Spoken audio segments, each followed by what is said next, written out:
Uzotuka vanhu pafoni uzokunzwa kuti mamuchimutuka ndezvake sei. Saka chinyatsotitaurirai manje bhendi renyu mazoti rinonzi chizvi amajenzi but amajenzi achichindeveri manje makataura makatsikitsira kavanhu avazogona chakasangana chindeveri nechishona neshow english show english zvese zviriko ndekwamajaivha naka plus the late Juni Ngurube. Okay. You know. Zvinofara. One of their family members akaramba kuti magitara agorewo. Because these guys varizana dream avasiri vakorema. Right. Munhu akaita accident pamba. Asvika vapotsa gate vasikudhabva zvakupedzera nepa. Okay. So if we share magitars vanhu vaisenza nawo nguva yese vanorarama nei. Zvakafanana anonzani wekunana kwekwe anzani Tongai moyo. Anditi vana maband members nanasulu vanofanira maband members anofanira kusurvive. Ndo zvaita baba vacho fending for the food yefamily kababa vacho vaita chi magitari. Saka tikatora magitari tikati uyu microphone uyu keyboard uyu madrumsticks ava vanosara vachiitei hapana. Ndo game racho kune vanhu vane reason power yekuita izvozvo but mamwe families zvakaparara like waJames Chinombo nekuhaka sound vapfana ipapo vakatengesa maningi emuna third apa pamudhara rona ipapo but zvimwe zvakasara zvakatengeswa manje mupfana wepapo akasara zvikuru vandigara makumba uko vanomutora keyboard vachizozorera okay hanzi nebasic guitar nechii but zvinhu zvese zvakatengeswa but munhu anenge achiri neimwe kiti ndi mbata asamba piki akapa mufana wake ndiani aiwa wese nana Gypsy Caravan kiti yapiki yakati kana najibanika kudaiza kuti muyozoriza kwawo kwangubhendura munhu kuti kiti inongotorwa isika uko okay munguva yemuri mutaura piki upi kasamba tuku aimba natuku okay anezi heavy ane heavy kiti kubhendura kiti akasiyira mufana wake okay makatomboenda kubhawa rake ubhindura ndakasvika but handina kuzoenda kunorizana mangosvika ngomuno totaurirana pesi paka kumariro ana tsano wake kwamarowa pakamisa okay akadzokerodza kuti panhamba nechikwamadhara avakanoti zvaflow nice tinouya zvinoita but imi maakuziva kuti musambo uri kudiwa ezimudhansoka kunani kune vechidikika handiridzire vadiki chete munoridzirechi generation yese okay ndinoda kurova manhamba ane message zvaingoita iye mudhara tu okay zvokuti handibatike futi tuku akati ahinga microphone ndotorana japureza ndisamuhoma japureza aiti uruziva kuti certain ye progress akaita gore rake rese rari 1 akavharira maradio stations SR1 progress chipfumo yes progress music industry kana waona shavi rako rakurotisa manhamba karova kwatadza kuisenzisa mari yechewe unozidaii handiti une gore rekuti ndichai unyora ndoimba kuti chii zvakungoita tokika zvakungoita uyuyu iye mudhara tuku namafumo chero zvavaridza kutoziva kuti handimukanya iyi generation yedu iri kuya uyondopawa gore rako nemudzimai wako because iwe born une chawakafumbata if you misuse that amount of cash kutuma stenzi waunopawa nana Philip Changwa whereas saka ndokoramba ndiri mubhanje riya rekuti hapana anokuridza kunge mutukudzi ene mwana wake semhakafa asina voice yababake ori vanoziva kuti the whole world kana Zimbabwe jibha chete ndiani vhudzi rangu saka and I boast about that advice yamunopa kune vapfana vezimudhanso munoti chii teedzai matsimba atoki namufana Killer T because zvava kuimba izvinezvi I can pump out my money from my pocket and buy right otherwise painzi $10 muchiimba tikabuda mubedroom bathroom ikanzi $38 that's card handiti they are growing up start singing zvinhu zvine sense right kochibaba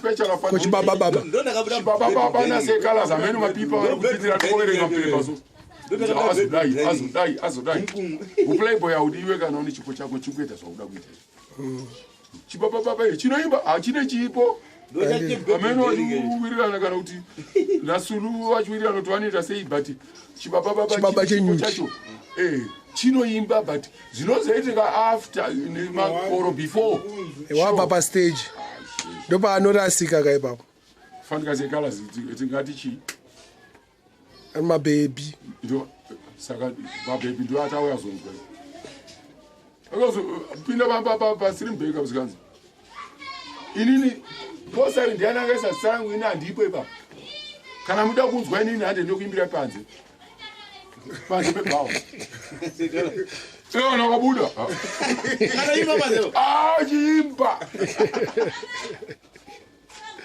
sabhadhara ndimwe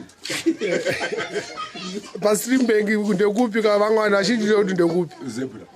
kupi kumajubeki next negwinya high school kumajubeki kumbari kuti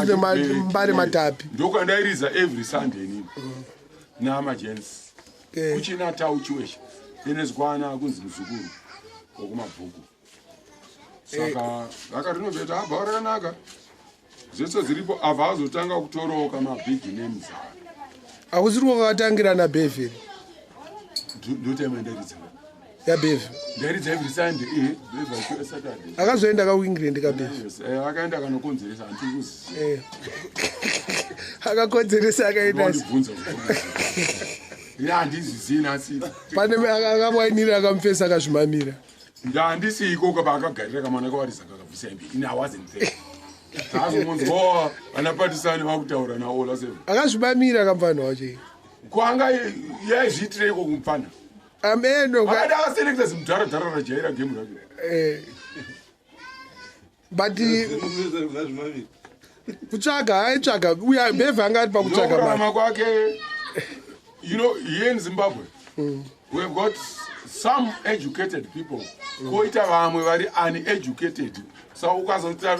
ukatanga kutaza kutarisa kuti uneducated unongomungwa kuti educated right vanhu ivavo vanotora license remunhu ari kuita zvisingadiwe mutsika dzedu vanhu kutema vomupa kuti bevhe ane license ndo chipo chake chokutamba matambiro acho jerusalema zvinyawo zvine matambiro acho right but hatizosvika pakubvisa hembe nemacheya tichiita seti nekutora mabhodhoro oita fanika that's very bad muculture iri South African culture chinhu ichocho haugone zochiona uri wega kana kuti unokonzvibatidza kuda kuzviona but amai nababa havatadzi kupfuura nemudining ini ndakazviramba kuti zviitike but zvakanzi hanzi zvakudhara kwenyu zvinyowa kwatiri vanhu vekuengland saka vanhu vekuengland vakati bevhe ngaauye but akabva akonzeresa hazi ngaadzokere ikoko ngaaende kwamuriwa unzi kuti vanodzidzoka kwamuriwa senda kana uchida kana kwamutoko kuti abvise navanhu wobva unzwa kuti komendi yavanhu kuti haipere show iyoyi haipere saka kuengland ngaadzokere zvake ndokunobvumidzwa kazvese zvisina lesbian chakuti zvisina ume munoroorana uzozi pawandipa $200 ubva unopa mai yangu $40 tatowo mukadzi nemurume ikazobvumidzwa ikoko roora jibhako ukangopera mari dedi 10 ukurumidza kudzoka kuchechi anyways abaita bomkomo saka muna vanhu vamuda kumhoreso here vari kunze kwenyika kana vari muno munini wangu Fort Born Francis Chapita madhama wangu namai vangu namudhara vachiri vapenyu right my wife Diana Julius amai nababa Chapita right vapenyu vava vari kwamurewo right zvemufana wangu ndowandatanga naye kozoita hama dzokwachapita dzese nemafanzi angu anoti akandoona pastage vanotanga kukanda mari right ndisati ndatomboimba vanofarira jipa natuku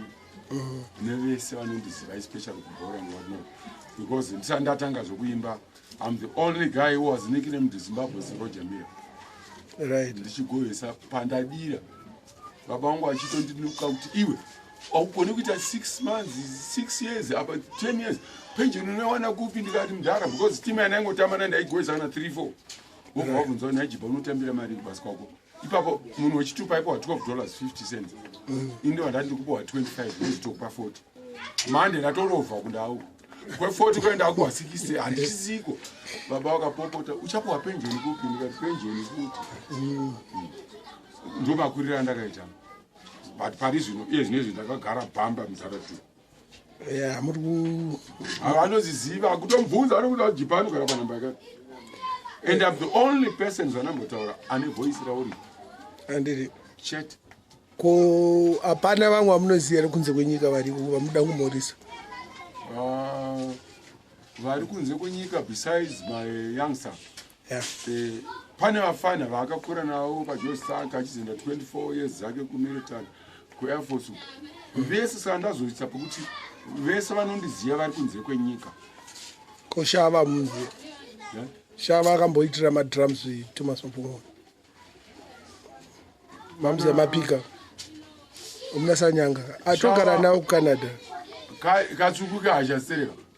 mukoma wacho kamuhombe wombe wacho drama pamukangano godi anogara kucanada nini godi ari kucanada togara tesewo neuyu mufana nagodi chete nemudzimai wake mfana godi sanyanga anzani drama panuti misheki misheki ndewebhora ndekutara drama iridza madrums vane dread kablas vane dread very good ndikuda kushaya kuita recall kuti band yaidza naye muno masataisa akazoenda nathomas mapfumo akaenda namthomas after sabafa okay. Saba upi manje Saba Mbataka anjangadi andibati akaenda namapfumo akaenda namapfumo kanduzwa ndi Saba iridza namapfumo achikosumudzwa pachabhini akarohwa nekachasara achisimuka achinoruwa ngoma zvakaipa Queen's Garden vamwe vanhu vatomboisa uchi chinonzi Queen's Garden okay yanga iri kupi ruzhinji rwezimbabwe ivo vanotoziva kuti jipa ndiani but kawati Herbert anga achiti vanondiziva mese hapana anatokada tongoziva ndi jipa so whoever knows me may God bless vape some more years kwavari ikoko let's hope they will come back home vaine something nanditi maita bhu radio stations National FM Star FM Radio Zimbabwe yacho neZFM those guys vari kutry kuita simwe zvinhu muno muZimbabwe because mamwe station ukabata kandofunga mune mapeti 38 iyo vaiti vaunza mushini minyowani but zvakadai hakuna hamenoti vakatora kuga munoziva chii mawaves ngaarowedzese aiwa vanhu vacho vazhinji kana tikanzi kunoka kuna magetsi obaka apa padzima apa obaka apa ozima aiwa vari kujamba stage vada kuwinza technology nyowani mune technology yakudhara unofanira kuwinza technology yakudhara wosanganisa neinyowani so what's happening ndosaka kasikazoita what's causing zvekuti